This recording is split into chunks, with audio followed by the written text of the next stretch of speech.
Welcome to Bite-Sized Data Science. There's one type of data that is ubiquitous that I have not talked about yet: spatial data. Spatial data is everywhere. We use spatial data when we use GPS on phones. We have spatial data in our tweets and pictures. Any address we use can be considered spatial data. All businesses use spatial data in one way or another. Think about insurance companies.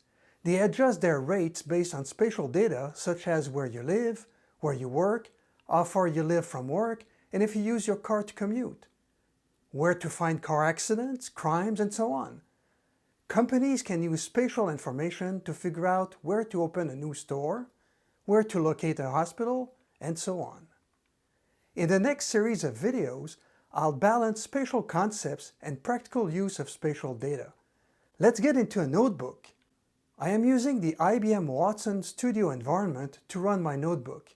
If you are interested, you can find a link in the description on how to create a free account on that platform. Links to the notebook I am using here are also available in the description. In this notebook, we are seeing the Chicago crashes data we saw way back in videos 17 and 18. This time, we are only interested in the spatial columns. For now, we'll only consider the columns latitude and longitude. We see here some longitude and latitude values. Keep in mind that these are accidents in the Chicago area. What do these numbers mean? If the area you are considering is relatively small, you could consider those numbers as x and y coordinates.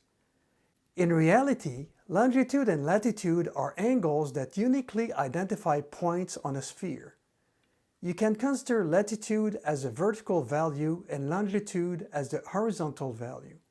The point 0, 0 is located at the equator at the same longitude as Greenwich in England. Since the data we have is located in a small area, we can use Matplotlib to get our first graphical view of the accident locations. Note that in this case, I have hard-coded the limits for the graph.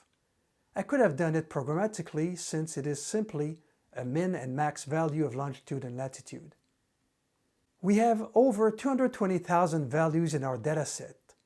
The result is impressive. We can recognize the main roads in Chicago, and we can see where downtown is, but this is not a map.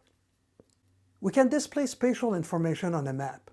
This time, instead of displaying the accident locations directly, we'll create 100 clusters that represent the center of groups of accidents. Let's display a map using the Folium library. First, we need to install the library and then import it. In this notebook cell, we find the center of the clusters and create a map with an 11 zoom factor. The zoom factors simply indicate the size of the area covered in the map. 11 roughly represents the size of a city. You can adjust the zoom factor later by zooming in or out interactively.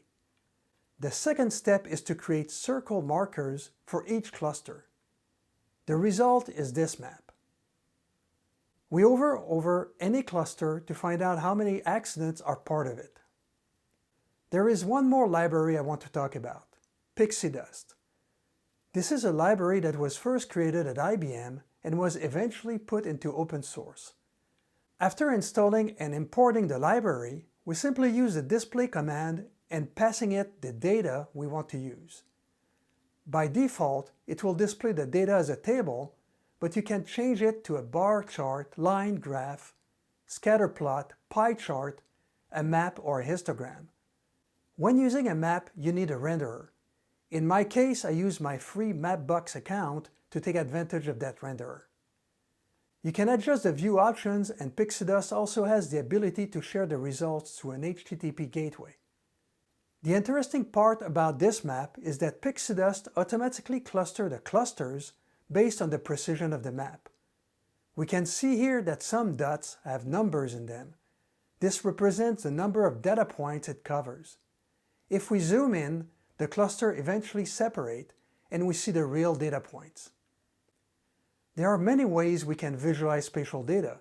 We just saw 3 of them. This should get you started on your spatial data manipulation. There is a lot more to come. See you next time on Bite-Sized Data Science, and don't forget to subscribe.